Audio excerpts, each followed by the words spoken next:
Welcome to Colonie TV, the governmental educational channel for the town of Colonie.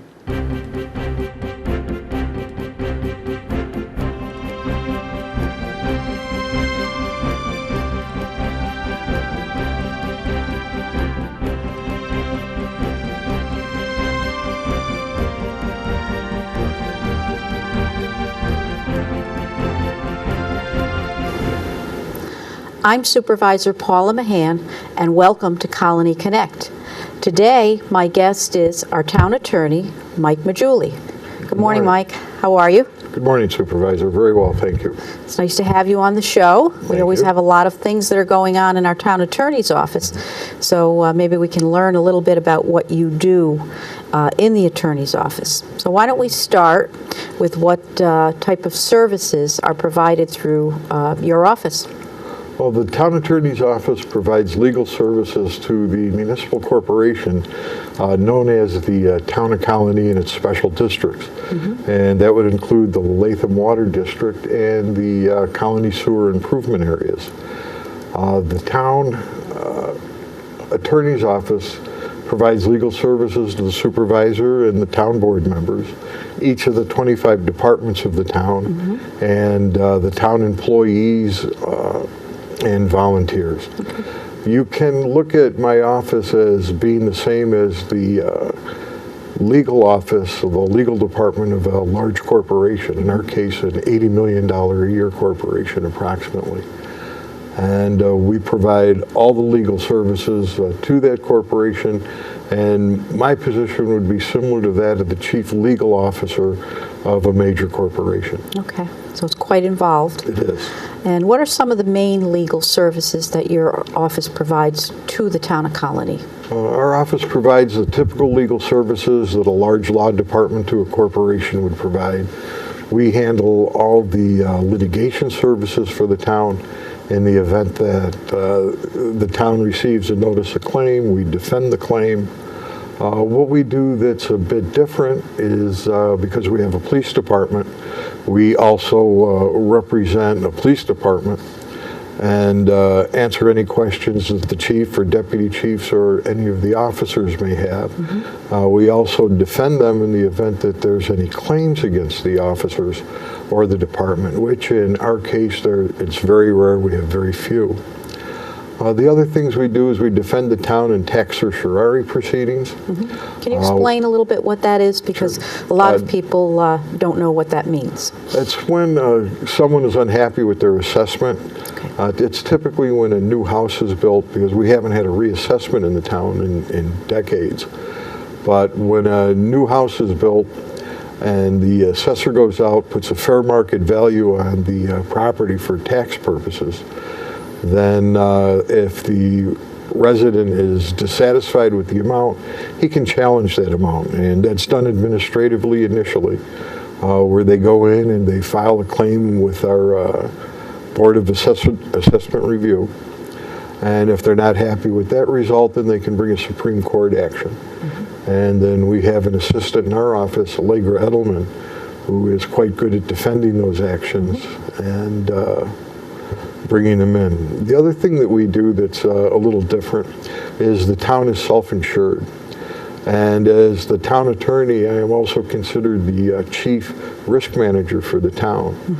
And what I have to do as the chief risk manager is to set up an insurance plan that I provide to the town board and you for your review and approval, and assess the risks as they come in. If we get a claim, my job is to put a value on that claim initially, and then we have to take money out of our insurance reserve and put it into our insurance reserve fund. So that money is already there. That's by operation of law. The other thing that we do a little differently is that we prosecute all vehicle and traffic violations and misdemeanors in the town, and local law violations in the town, animal control, building code violations, and the like. And I am considered the chief prosecutor as town attorney, and it's handled in my office through our assistants primarily, although I do get involved on occasion with with some of the plea bargain negotiations. And what we do is we always have an assistant on court night, which is Monday nights, and on trial dates, which are Tuesday mornings. And if a resident or a motorist is charged with a violation or a misdemeanor, they can come to court, and if they wish to speak to one of our assistants to try to plea bargain the case, they can do that on either Tuesday morning or Monday. We just ask them to sign in a sign-up sheet so we can keep it orderly. Okay.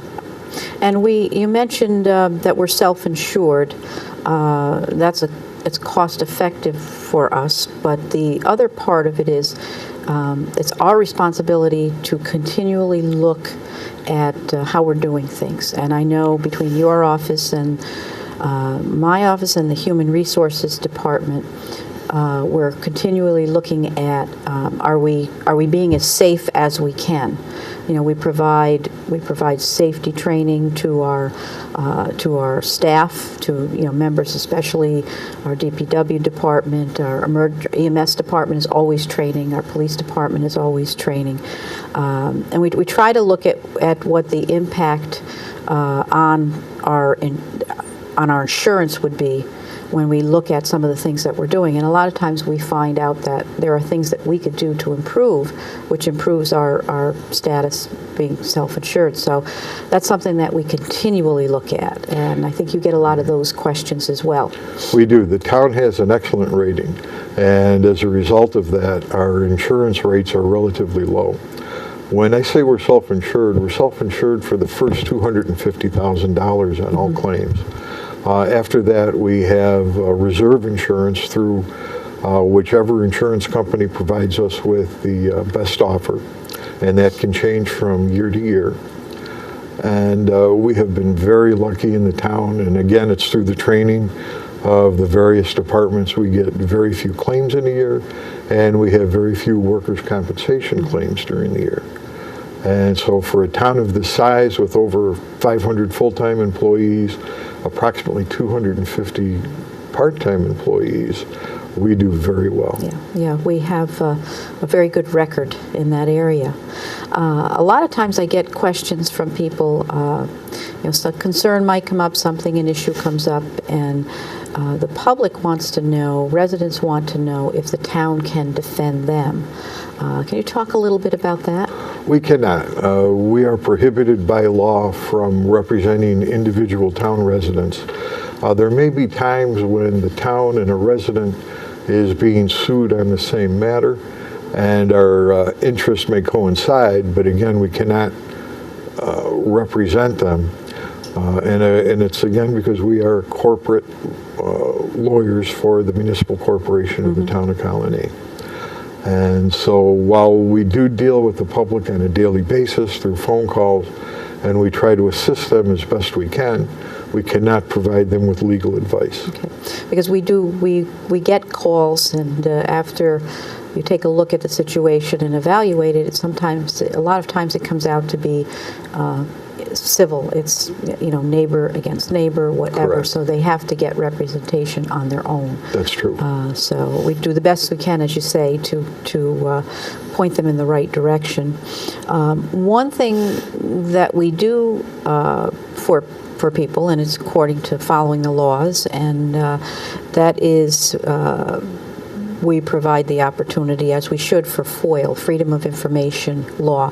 Can you talk a little bit about that?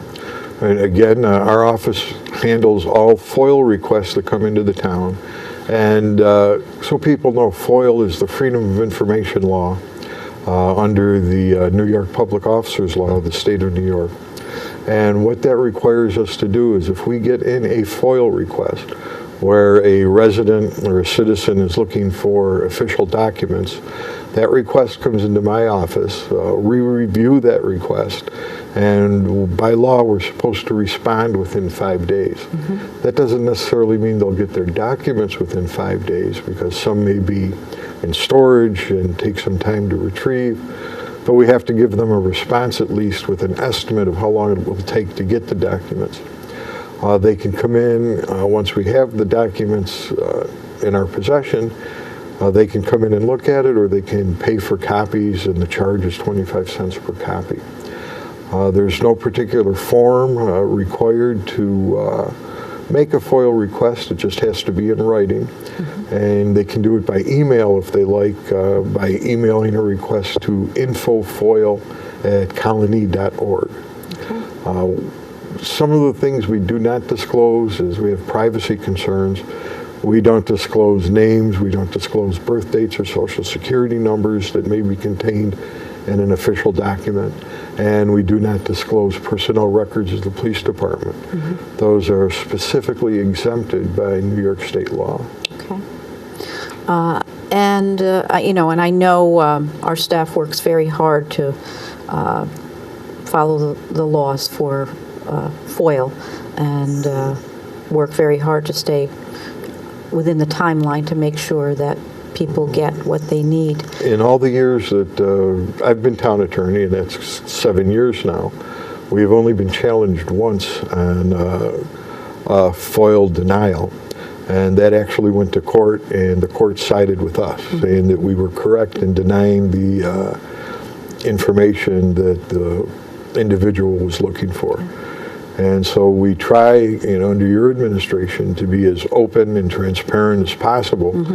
But again, we do have to protect the privacy rights of our employees, and that's where, if any appeals come in, that's usually the source of the appeal.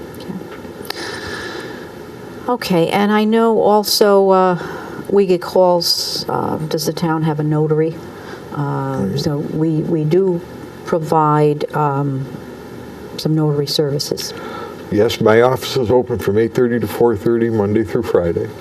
And if anyone, it doesn't have to be a resident of the town of Colonie, needs a document notarized, they can merely come to my office. We do not charge for notary services. And we have, I think, everyone on the staff is now a notary.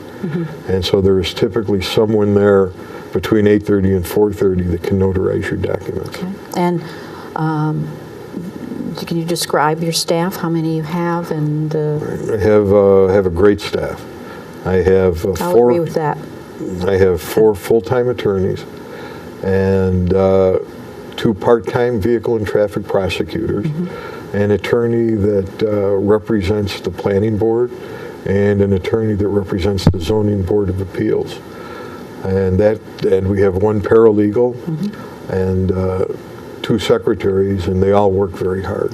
Yes, your office is always busy. There's a lot to do, and we are a very large town with about 83,000 residents, large staff, over 500 employees, and we have a lot going on in town on a daily basis. Besides the local residents, we could have over 150,000 people coming through the town or more on a daily basis. So there's a lot that goes on. It's a very active office. You're never bored, that's for sure. We are not. And again, I've been blessed with a great staff. Yes, they are doing a wonderful job. Now I'm a resident and I want to contact the town attorney's office. I have some sort of problem I want to discuss. How do I do that? Well, you can simply come into our office. We're located in Memorial Town Hall on Route 9 across from Siena. Or you can call my office at 783-2704. Because each one of my assistants are assigned different functions. They have specialties in my office. It would help that when you do contact my office that you tell us a bit about the nature of your problem, so we can direct you to the right assistant that can help you and provide you with the information that you need. Again, we cannot provide you with legal advice, but we can provide you with information and any questions you may have. Okay. And I know you've touched upon this, you've talked about it as far as the public, but I'm a resident, I pay taxes, I have a problem. Can you please represent me? Do we get those calls from people? They don't understand sometimes how it works, but I'm a resident of the town of Colonie, and I need representation. You're my town attorney. Can you represent me? Right. Unfortunately, I cannot. Typically, we get those calls with neighbor disputes. Shrubbery is hanging over their yard and causing a problem, or they're having some type of dispute with a neighbor, and it has to do with property lines for the most part, or easements. And we tell them that unless the town is involved directly, we cannot get involved. We are prohibited from providing any type of service by the New York State Constitution, which provides us from providing any type of direct public benefit of a gift or service to members of the public. But what we can do is we try to direct them to, typically we tell them to contact the Albany County Bar Association and explain the problem there, and the Bar Association will give them the name of 2 or 3 lawyers that specialize in that area of law and that can help them. But again, we cannot be directly involved. Okay. And I know, sometimes it's difficult because people, if they're in a situation where they're very upset over something, and it could be a neighbor to neighbor, usually that's what it is. It is difficult. You'd like to be able to represent them or help them in a different way, but as you say, we have to follow the laws. So we give the best information that we can to point them in the right direction. Correct. And usually people are very appreciative of that. After you explain it, they understand. And another thing that you touched upon was vehicle and traffic matters that occur in the town of Colonie. Exactly what do you do or your office do in regards to the vehicle and traffic law? We have 2 assistants that are always in court, and then typically I send one of my full-timers there on Tuesday mornings to assist with the caseload. And what we do is we either prosecute the trials in the event that an individual wants to go to trial, which is certainly their right, or we negotiate plea bargains that we present to the court. And a plea bargain is nothing more than a 3-party agreement. It's an agreement between the citizen, the town prosecutor, and the judge. The town prosecutor, my assistant, and the individual may agree to a plea bargain, but then it's up to the court to accept it, and the court can accept or reject the plea bargain. If the parties can't reach an agreement, then it goes to trial. Very rarely do cases go to trial. Typically, I would say 95% of our cases are resolved through a plea bargain. The only type of case that we do not handle in Colonie are driving while intoxicated cases. Those DWIs, or driving under the influence, DWAI, are handled by the Albany County District Attorney's Office. And if you're unfortunate enough to be charged with one of those crimes, you should contact them at 487-5460. And an assistant district attorney will discuss your case with you. Okay. And when is traffic court?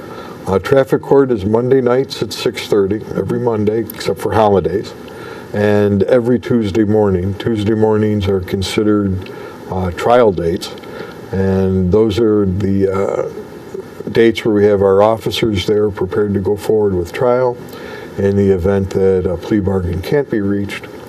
And our office announces our readiness for trial, and we proceed in the event that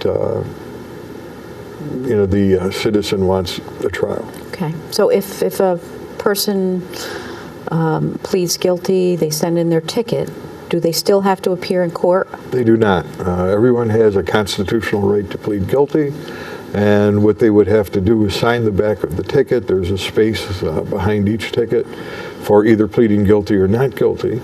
If they decide to plead guilty, they check it, they sign it, mail it into the court, and they don't have to actually physically appear in court, although they can. But they would be notified in that case by mail the amount of the fine. Okay. And that would come directly from the court, from our Department of Justice. Okay. And a lot of times the town receives services of legal documents, can we receive those by fax? We get that question. No, we get that question quite often, and the town does not accept service by fax or facsimile or by electronic mail. Service has to be made on an authorized person in my office or the town clerk's office, and again, an authorized person there. Our secretaries are not authorized to accept service. Service has to be effected on myself or one of my assistants, and that's for the protection of the town. And that way there's no question that service has been made in the time and place of the service, which can be quite important to the outcome of a case. Okay. And, as we said, we're very, very busy. Your office is very busy. You get questions all the time. What are just some of the typical main questions that your office receives by the general public? The main questions we get, it's seasonal almost. And during the winter time, we get questions on potholes. Yes. And there's probably not a day goes by that we don't get a question regarding a car that claims that they were damaged by hitting a pothole. When those claims come in and the calls come in, we tell the people the claim has to be in writing, and we will investigate the claim. First to see if it's in fact a town road. Quite often the pothole will be located on a county road or a state road, and we're not responsible for them. And in those cases, we direct the individuals to the right entity to contact, either the county or the state of New York. Other times we have a book that our office is required to maintain. It's a notice of claim book, we call it. And not very creative, but that's what we call it. And the reason for this book is that unless we received prior notice that gives us a reasonable amount of time to repair the pothole, the town is not responsible, and we can disclaim on the claim based on lack of notice. And that's typically what happens. During the summer, it seems we get calls on what they call paper streets. And there are quite a few paper streets in the town. And what they are streets that are offered for dedication on a subdivision map. Someone will come in, file a subdivision map, and that street, for whatever reason, never gets developed. And the rest of the subdivision may be developed, but the street is still there. That causes quite a bit of problems both to residents and to the town, because ownership remains in the owner of the subdivision, and that subdivision could have been filed in the 1910 or 1920, and whoever owns it are long gone and you can't find them. We cannot extinguish paper streets. We are allowed, if the town determines to be in the best interest of the town, to accept the dedication, the offer of dedication, and make it a public street. But quite often we won't do that, and again, for liability purposes, there's typically no benefit to the town to accepting the dedication. And the detriment is that if we do accept it, we can become responsible for maintaining it. And we don't need any extra liability because we have plenty as it is. So the paper streets are a little confusing. So who actually owns the paper street? The individual or the company that originally filed the subdivision. So that could go back, as you say, 1910, 1920. What do we do to try to locate members of the family or someone that might have information about who owned that street? And basically what we can do for an individual that would like to, it's typically they want to build on a paper street. Right. And they're prevented from doing so because every house that may have been built on that paper street has an equal right to access and to use it for ingress and egress, and no one has the right to block that. And what we try to do is at least tell the people that are calling who the last known owner of the paper street was. Okay. We can't do more than that. because again, we'd be violating the constitutional mandate against providing a gift of service to the general public. And it sometimes takes a lot of research to find out It does. the background. I know that takes a lot of time. Our paralegal does a lot of work with that. So are paper streets considered to be a street for zoning purposes? They are. They are. For zoning purposes, they're considered a street. And so if someone came in and they wanted to build on a lot that abuts a paper street, they could use that for ingress and egress and not have to worry about being a landlocked parcel. Okay. All right, because we do get a lot of questions on Paper Street. I mean, We do. over the last 7 years, we've had several questions regarding the paper streets. We've had over the past years, we've had different concerns that came up, different issues. We look at our laws, whether it be an ongoing issue that a local law needs to be strengthened, or it could be something in our land use law that needs to be amended for various reasons, inconsistencies, not being able to apply, whatever. But we have a few specific things that we've worked on, and one of those is the noise ordinance. That went into play a few years back. Can you talk a little bit about that? Back in the town originally adopted a noise ordinance in 2003. In 2011, your administration reviewed the noise ordinance and strengthened it. And what we did was we made it easier to enforce than the existing law. And we also made it more stringent as far as noise levels are concerned and what our police could do. For a time, we were getting quite a few complaints, typically coming from residents who lived near bars or taverns and the like. And some of the places would get a little rowdy late at night, or people having parties in their apartments that were going into the wee hours.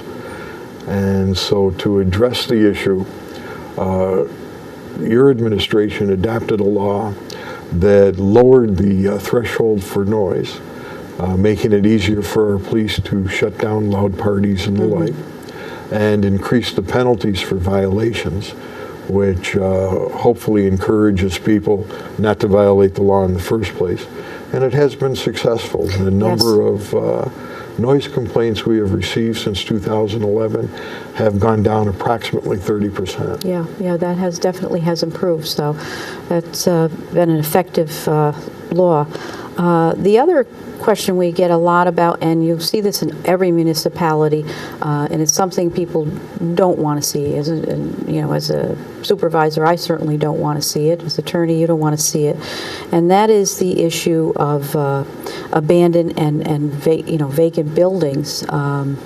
We have worked hard on that issue. Fortunately, we don't have as many as a lot of the cities do of our size, but it's something we don't want to see get out of control, and it can run into a lot of monies, a lot of costs for the town to implement.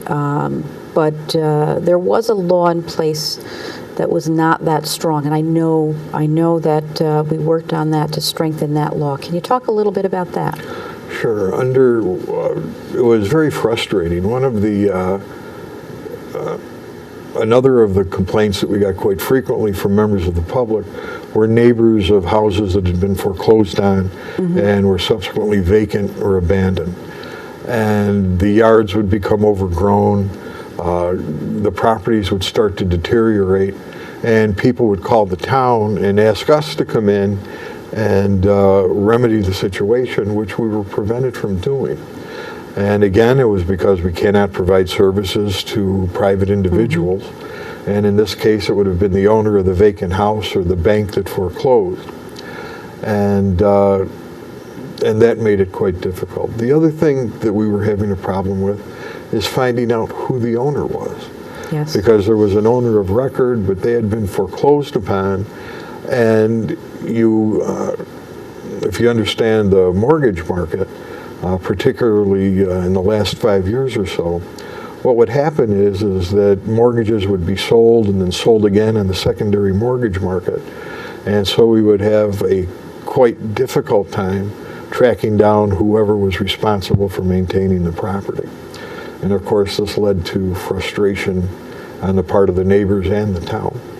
And so what you had us do is strengthen the law, and I'm glad to say we're well ahead of the curve on our abandoned property law.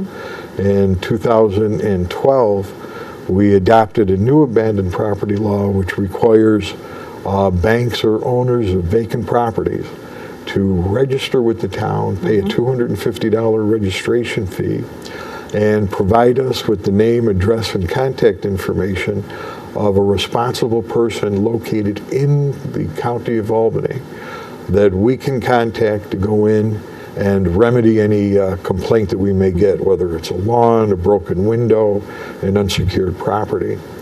And if they fail to register, or if they fail to respond to our demand that they remedy the situation, they're subject to fines. We have found this to be very effective. What we've done is we've hired a title search firm, and for a very nominal fee, once a month, they do a list pendant search.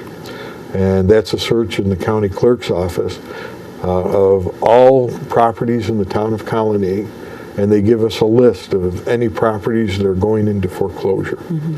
And based upon the list generated by the title company, we send out notices to the banks or the bank's attorney to register the properties and to comply with the statute. And we have found that compliance with the local law has been great. We have over 54 registered properties now. And when we do receive a problem, we contact the banks, they go in and they remedy it. And if they don't, the local law allows us, the town DPW department, to go in and remedy the situation up to and including demolition if we have to, if the property's in that bad shape.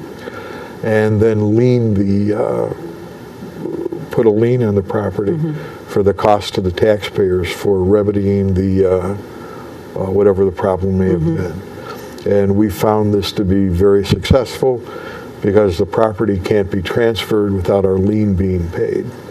Yeah, and it is a process that we have to go through. It does take time, but definitely we've seen a big improvement in that area. We have. Well, we're out of time, and you've provided us with very valuable information regarding the role of town attorney and what your office provides to the town. And so I think this has been very helpful. So thank you very much for being here today. Well, thank you for having me. It's been very informative. It's been fun. Yes. And thank you for tuning in to Colonie Connect.